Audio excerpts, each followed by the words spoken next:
Hi guys. I was going to answer some more questions that people left. Things that bring up some really important topics actually. One of them, someone had asked at one point, was it necessary to believe in astrology to practice magic? And this is a big question just because the first part of it, the belief aspect of it, I want to say that you don't have to believe in anything to practice magic. You'll hear people sometimes say, I don't believe in magic. What they actually mean is that they have never practiced any of these techniques for any prolonged period of time. Um, because magic works whether you believe in it or not. I had a friend who told me one time that this is why we are so careful about who we teach magic to, because magic works whether you're a psychopath or a saint. The reason for that is because this is what's called a spiritual science. A spiritual science is a group of techniques that, if you carry them out, bring about certain results. They're neither good nor bad, and like I said, they require absolutely no belief whatsoever. Um,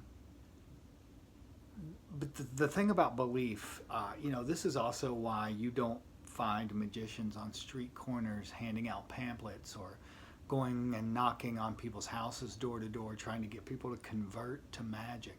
It's because you can't convert people to something that requires this much dedication and commitment and desire to follow this path, because you put a lot of time and a lot of energy into magic. That being said, I also wanted to say that this doesn't mean astrology plays no role in magic whatsoever. However, the way people think of astrology now is not the way that people thought of astrology in ancient times. First off, astrology and astronomy were very, very intertangled. People think now, when we're talking about astrology, people have this idea that it means like the stars and the planets are up there beaming energy down at us and causing things to happen down here. And that is not what these ancient magi, these ancient priests who studied the stars, were actually saying. What they realized is that certain, that saying, as above, so below, as within, so without.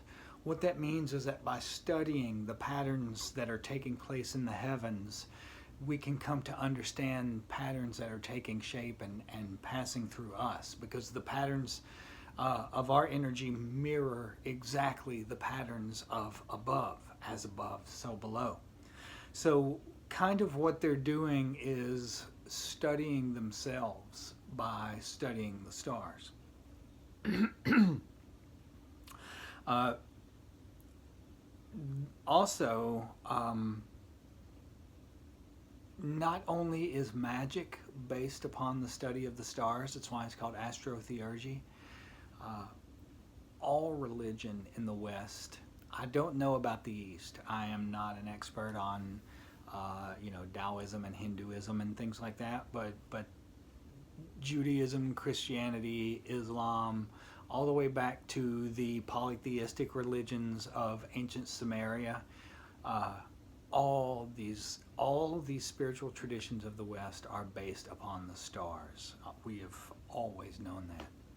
Um, I'll give you an example.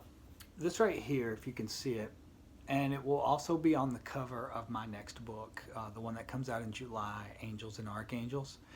The reason I put this on my book is this is the oldest depiction of an archangel in the world. This is how they were depicted in ancient Mesopotamia. What you're looking at is called a tetramorph. A tetramorph is a figure created by combining four creatures into one. What this one is a lion, a bull, a man, and an eagle. Now, they represent the four fixed signs of the zodiac. The lion is Leo, the bull is Taurus, the man is Aquarius. Aquarius is a man holding a water pitcher, And the, what did I leave out? Oh, the wings, that is Scorpio. Most people, whenever they think of Scorpio, they think of the scorpion.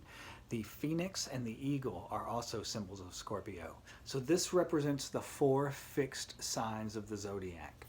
Now, that's exactly the energies that you are invoking when you're doing the supreme invoking ritual of the pentagram. You're invoking the same 4 fixed constellations, the same 4 fixed signs that make up this figure. You'll find this repeated over and over. And I'll give you one example. Also, these, like I said, are the oldest depictions of archangels in the world, dating all the way back to ancient Sumeria. You will find these things mentioned thousands of years after that in the book of Ezekiel in the Old Testament. In Ezekiel, he sees them, he calls them the 4 living creatures. He sees them pulling a chariot up to the throne of God. That chariot is your aura. When you're trying to crystallize your aura to create a vehicle to carry consciousness after the death of the physical body, that's what they're talking about in Ezekiel.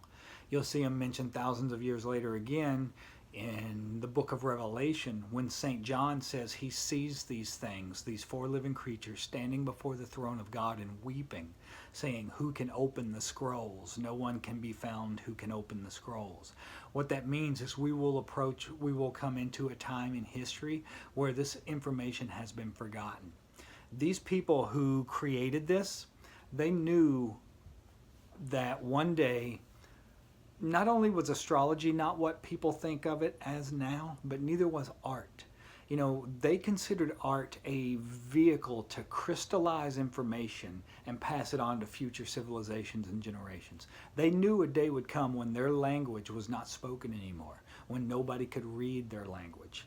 But if you could decipher the iconography that they left behind, you would still be able to understand like the most profound truths that they knew and considered important enough to pass on to the future.